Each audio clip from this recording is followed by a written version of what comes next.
All right, welcome to Africa in the Atlantic world. Start at chapter 25 here. This lecture is primarily going to be on Africa and what was going on here from 1450 to 1750. So to start, let's go a little bit back in history. We have Ghana and Mali, who both controlled the gold salt trade. Ghana from about the 5th century to the 8th century. Mali taking over after that. That's Mansa Musa. That's the Hajj who went on all the gold. I mean, this really also gets European interest in Africa moving forward was Mansa Musa. The Songhai, you can see there the dates 1461 to 1591, lavish Islamic city-states. This is not a full-fledged empire. It's a bunch of alliances among city-states. Mainly there is Sunni Ali. Sunni Ali does fit the mode of early leaders in Mali, Sundita, who Islam was more of a trade thing for them, not necessarily devout religiously. It's the last great imperial state of West Africa. Starting with Goa, which is about 75,000 people. Sunni Ali brings them together, and their main thing is Timbuktu. Timbuktu and Jannah come under his control. He will put tons of resources into Timbuktu, building up universities primarily in Timbuktu. He does put governors in place of each city-state and uses his navy to protect all of their commercial interests. There's still a ton of animism, which we will talk about later. When he dies, his nephew will take over for him, Sheikh Muhammad. So this is the last really main empire of West Africa. A couple small kingdoms replaced Songhai, like the Hausa. But you don't really have much more than that. This area is taken over by, and here's the key for this chapter, guns. Guns is one of the keys to this chapter. I don't really care the fact it was the Moroccans coming in 1591. It's important, but more the fact is they are gun carrying because the guns are really going to drive this chapter. On the eastern side of Africa, the Swahili city-states are going to start to decline mainly due to Dagama bringing people there, and then it's Mozambique, Mombasa, Kilwa, Mogadishu, they're all going to fall under more and more Portuguese influence. By 1505, they've been completely taken over. It's basically economically. And they start a thing where basically a theme of this chapter is the enemy of my enemy is my friend. Portuguese are going to start making alliances with the people who did not like the Swahili city-states. So the people here on the interior of the African continent. So the people on the interior of the continent are going to start trading with the Portuguese and start to take out the Swahili city-states' economic interests. What the Europeans are going to start to trade firearms to people in exchange for slaves. And that's going to start to be a theme here, is slavery moving more and more in as the Europeans come.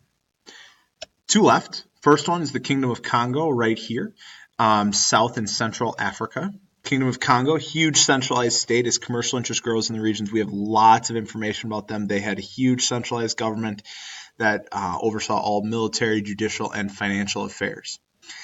Portugal is going to start to gain interest in this area, mainly for commercial reasons, and the leader here is King Afonso I. He develops this relationship with Portugal. He gets advisors and a military garrison to protect Portuguese interests, and the Portuguese bring tailors and shoemakers and masons and miners and priests.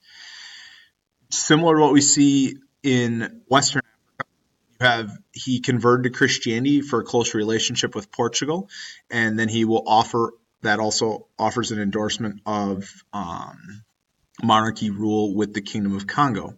And so he is a very devout Christian. He goes to church daily. He sends his son to Portugal to learn Christianity. Basically, his son will become is the first black bishop in the Catholic Church. And what Portugal is doing is they're using their relationship with King Afonso and the Kingdom of Congo to get slaves from other people. So they're going into the interior parts of Central Africa and South and Central Africa, and they are taking some of those people, and then the Kingdom of Congo basically will let them. I mean, trade was textiles, weapons, and advisors and artisans that Portugal brought in return for basically slaves. And what's going to happen here is that this relationship is going to turn. Portugal likes Congo. Portugal likes Congo. They have many merchants who take Congolese wives. Both sides are looking out for each other. But as Portugal's economic interests continually start to change, for the other main part of this chapter, sugar, their sugar economy is growing so fast back in Brazil, they need more and more slaves to keep that going at the economic rate it had been. What do? They turn on the Congolese. Who is the enemy of the Congolese? Anybody else who didn't like the Congolese. The enemy of my enemy is my friend. So they start making trades. Anybody who's aligned with Portugal, you're going to get guns. Anybody who's not, you're slowly but surely going to become slaves. And so Portugal as a whole and Congo, because King Afonso didn't want the slavery. King Afonso wanted to keep slavery being captives, POWs, and debtors.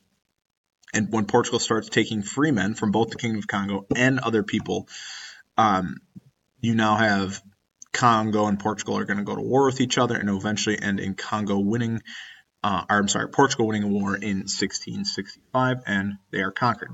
Now, as mentioned, Portugal had moved their economic interests further south and is to an area called Ndango. Ndango here had moved south. Portugal called this area Angola because that was the title of the king, and they are growing wealthy from direct trade with Portugal. However, they have a similar pattern of slavery that's going to take place. Portugal is going to trade with others and then go back on their word. So what you have here is you have Queen Nzinga is that person who is going to lead to try to basically the resistance against Portugal's influences. That's what this hyperlink says. She's an amazing leader, absolutely amazing. She makes sure that she takes care of herself in terms of militarily. She's trying the whole time to make sure her people are not going to become enslaved. Her dream at one time was to make all of Southern Africa united, but it's not going to happen due to political divisions. And so they slowly but surely, the Portuguese are going to slowly but surely come in. Queen Nzinga wants to keep her people safe. So what's she going to do? Go against the people who are going against the Portuguese. In this case, it's the Dutch. The Dutch are slowly but surely taking over power from Portugal. And so what you have is Queen Nzinga is going to fight against Portugal all the time, and she holds out way longer than she probably should have been able to because she is a genius. She's a bona fide genius and is able to play people off each other very well. And she then will die, obviously. And when that happens, the Portuguese influence is amazingly strong, and they take over the rest of the way, taking slaves with them everywhere they went. And why did they get them? Sugar. Okay. Here's a picture of Queen Nzinga meeting with the Portuguese. Oh, a couple things to note here. Just enemy of my enemy is my friend is a theme for this chapter. That people are going to make friends with their enemy, friends of their enemy's enemy. And then also the fact it's guns and sugar that are going to drive everything here. The Europeans are giving guns to people who didn't. The enemy of my enemy is my friend. And then why are they trying to get all these people? Sugar.